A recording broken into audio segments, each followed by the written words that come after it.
What's up guys, I'm Phoenix Master 1 and welcome to my breakdown of the new summer banner. So the second summer banner is here and we have got Legendary Female Alear as a colorless infantry dragon, and she does get an upgraded version.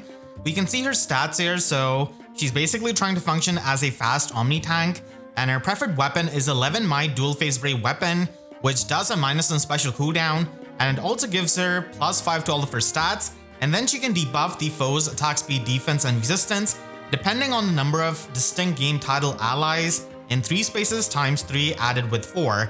So this can go all the way up to +10. So she pretty much has the same gimmick as the original Alear, but a bit better. And now she also gets flat damage reduction based on X. So here X is going to be 5 multiplied by the total number of distinct game title allies and the engaged allies. Right now we only have 3 engaged rings, so that's why the max can be 15. So this is going to be making her a much better omni tank compared to Legendary Female Alear, because she doesn't really have this kind of flat damage reduction.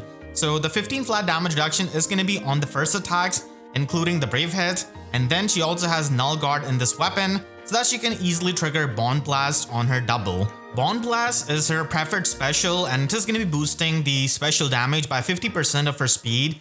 And at start of turn, if she's not on a team with a support partner, she's going to be giving the bonded status to the allies with the highest attack in 2 spaces. So even if you use her without the ally support, she's still going to be able to give the bonded status. And bonded status is a new status which basically triggers certain skill effects. So this could be added on to maybe in the later times. So now it only does the damage reduction piercing with Summer Female Alear, and maybe in the future it could do even more. But if she's on a team with a support partner, then they're going to be checking for the bonded status, and for the unit, the support partner, and any allies with the bonded effect, it is going to be giving them the 100% damage reduction piercing on their special triggers. So kind of reminiscent of Legendary Female Alear, but it's going to be a bit easier to get this bonded status, and maybe in the future it could give you even more effects.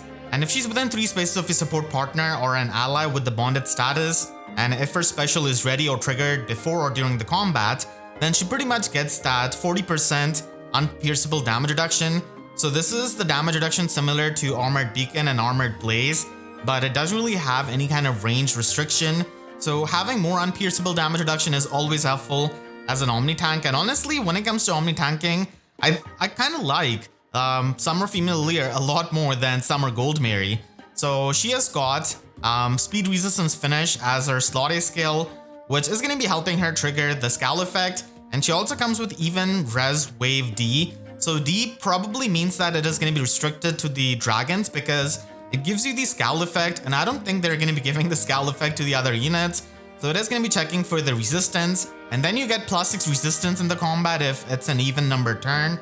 You also get the visible buffs. She does come with null counter disrupt 4. So just like Legendary Female Alear, she is going to be usable in Aetherite's offense, but she is blessable.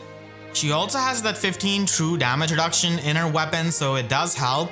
And I don't think she's as insane of an omni tank compared to Emblem Ike or even Legendary Female Alear, but still, I think that she's better than Summer Goldmary on this banner. So there she is with her ponytail, and also with Somi.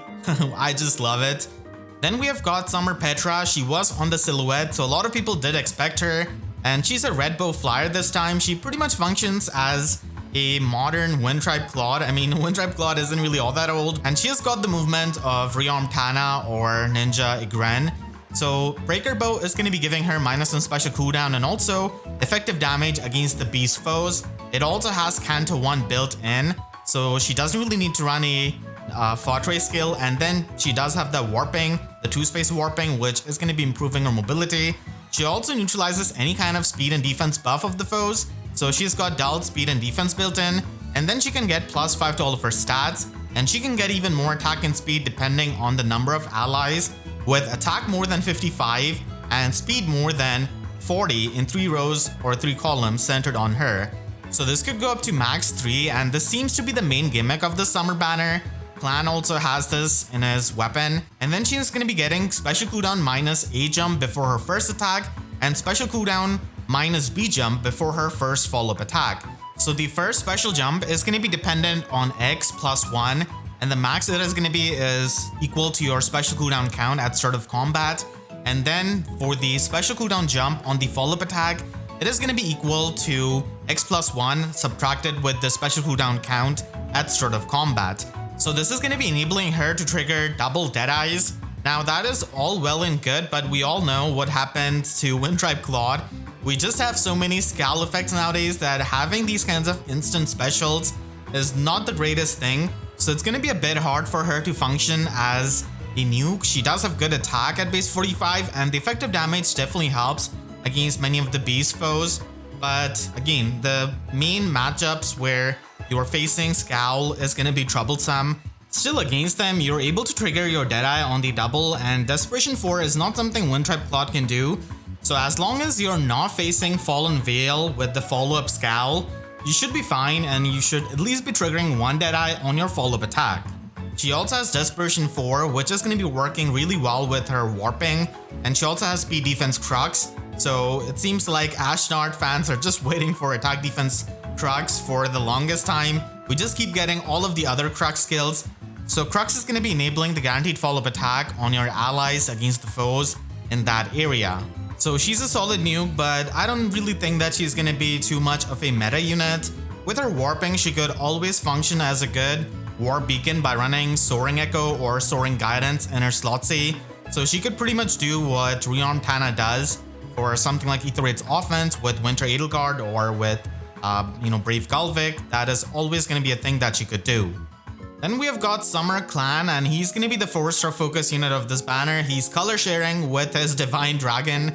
So he has got Small Spade Plus, which is going to be giving you +5 attack and speed. And it gives you even more attack and speed depending on the allies with more attack than 55 and more speed than 40. So it is pretty much similar to Petra, and it is going to be giving you extra attack and speed, and it also gives you special cooldown charge +1 on both your attacks and the enemy's attacks. So this is like Arcane Void at home. So if you don't have it, then this is going to be a decent offensive option, and it can work out fine for triggering lethalities, especially with Emblem Marth. And then he has got attack speed finish 3, which is really needed for the bridge fodder, and then he also has speed defense tempo 3, which is also amazing as the bridge fodder. So hopefully he could have finish at 4-star, and hopefully you don't have to upgrade him. But more finish fodder is always really nice, and he's looking like a fast dagger unit, so he can probably make use of Arcane Tempest if you're going to be investing heavily into him. Then we have got Summer, Goldmary, and Bernadetta as a Lance Infantry unit, and they're quote-unquote the star of the banner, but like I said, I think that female Alear is a bit better Omni-Tank. So here we have got Goldmary with her Diva pair, Parasol, which is going to be giving her minus some special cooldown, and that is going to be making Godlike Reflexes as a 2 cooldown special. And then for the foes in 3 rows and 3 columns centered on her, she's going to be inflicting them with the penalty for their attack and speed, depending on 15% of their attack, and this is only going to be inflicted if they have got less defense than Goldmary's defense +5. And she also gets the dull attack speed in the combat against those foes, so she's going to be ignoring any kind of visible buffs. And then for herself in the combat, she's able to get Omni +14 essentially at max, depending on the number of allies in 3 spaces, times 3 added with 5. And she also gets the true damage based on 15% of her attack, which is not a lot of true damage. We have seen definitely a lot more. At least 20% would have been a lot better. And then she inflicts the guard effect on the foe, and she can heal up 7 HP after the combat. So guard doesn't really help too much because a lot of good nukes just have null guard, and she definitely needed a bit more in her weapon to function better as an Omni-Tank.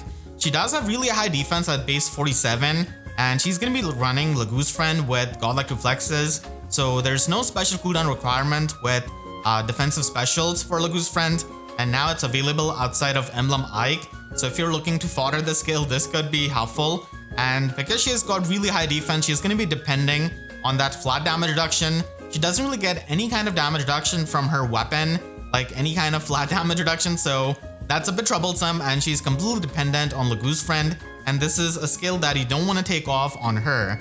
And then she has got even attack wave N, so N probably means near, and only melee units are going to be able to inherit this. So it is going to be giving you +5 true damage and also give you 5 HP healing per attack in the combat. So with the finish skill, you're able to get a lot of healing, and then you get the healing post combat with her weapon.